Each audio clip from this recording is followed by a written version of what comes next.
Bayangkan jika di tengah gemuruh Istora, sosok yang selama ini dipandang sebelah mata tiba-tiba menumbangkan ratu-ratu dunia. Apakah Putri KW benar-benar siap meledak di Indonesia Open 2025?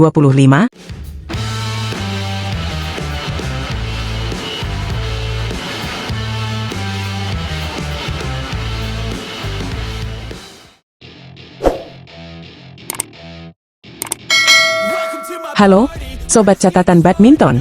Selamat datang kembali di channel yang selalu menyuguhkan kabar-kabar terpanas dari dunia bulu tangkis, baik nasional maupun internasional.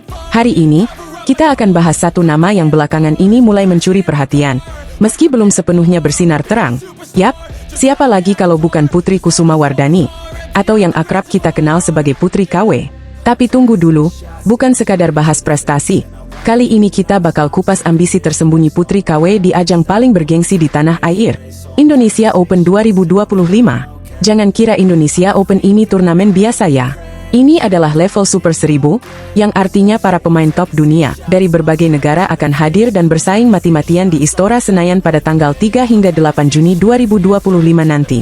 Nah, di tengah persaingan yang begitu ketat, siapa sangka Putri KW ternyata diam-diam menyimpan harapan untuk naik podium. Meski masih malu-malu, cewek asal Tangerang ini nggak mau sekadar jadi penggembira di rumah sendiri. Dalam sebuah wawancara di Pelatnas PBSI, Putri KW bilang, "Aku inginnya bisa naik podium. Tapi ya kita lihat dari kelas Super 1000 juga, dan pemainnya juga bukan yang bawah." Dari kalimat itu, kita bisa tahu satu hal. Meski realistis, tapi harapan itu nyata. Putri KW tahu betul siapa saja lawan yang bakal ia hadapi. Ini bukan level turnamen regional atau level 250. Tapi panggung utama di mana para ratu bulu tangkis dunia turun gelanggang. Namun, justru karena itu, keberanian Putri untuk tetap punya target di tengah tantangan besar patut diacungi jempol. Satu hal menarik, Putri KW menegaskan bahwa dia tidak mau terlalu ambisius. Dia lebih memilih fokus pada konsistensi permainan. Seperti saat tampil membela Indonesia di ajang Piala Sudirman 2025 lalu. Saat itu, performanya cukup solid, dan jadi salah satu sorotan meski Indonesia belum berhasil menjadi juara. Jadi maunya bisa konsisten dengan permainanku di Sudirman dan pertandingan sebelumnya. Aku percaya juga kalau bisa bermain seperti itu hasilnya akan mengikuti. Begitu katanya. Sebuah pendekatan yang bijak, namun tetap menunjukkan bahwa dia belum menyerah dan siap bangkit. Sekadar mengingatkan, terakhir kali Putri KW meraih gelar juara adalah di Korea Masters yang berlangsung dari tanggal 5 hingga 10 November 2024. Setelah itu, sayangnya, performanya agak naik turun. Ada saat dia mampu melangkah hingga semifinal dan perempat final di beberapa turnamen. Tapi ada juga saat-saat dia harus angkat koper lebih cepat. Contohnya saat tampil di All England dan kejuaraan Asia 2025, di mana dia terhenti di babak awal.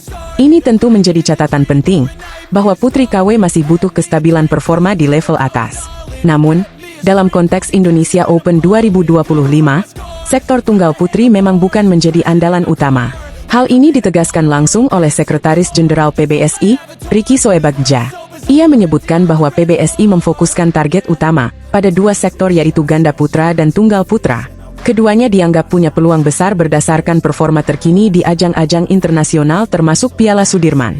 Tapi menariknya, Ricky juga menambahkan bahwa sektor lain, termasuk tunggal putri, tetap diharapkan bisa memberi kejutan. Artinya, harapan untuk Putri KW dan kawan-kawan di sektor ini masih ada, meskipun tidak diunggulkan secara resmi. Sobat Catatan Badminton, kita tahu betapa kerasnya persaingan di sektor tunggal putri. Nama-nama besar seperti An Se-young, Akane Yamaguchi, Chen Yufei, hingga Carolina Marin masih mendominasi papan atas dunia. Tapi sejarah telah membuktikan bahwa kejutan selalu mungkin terjadi di dunia bulu tangkis. Siapa yang bisa menyangka Gregoria Mariska pernah mengalahkan pemain top di ajang besar? Jadi, bukan tidak mungkin Putri KW bisa mengikuti jejak itu jika tampil percaya diri dan lepas tanpa beban. Indonesia Open adalah ajang yang punya atmosfer magis tersendiri.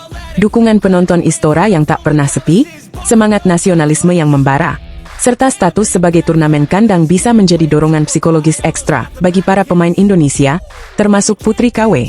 Kadang, dukungan ribuan pasang mata bisa membuat pemain yang awalnya biasa saja berubah jadi luar biasa.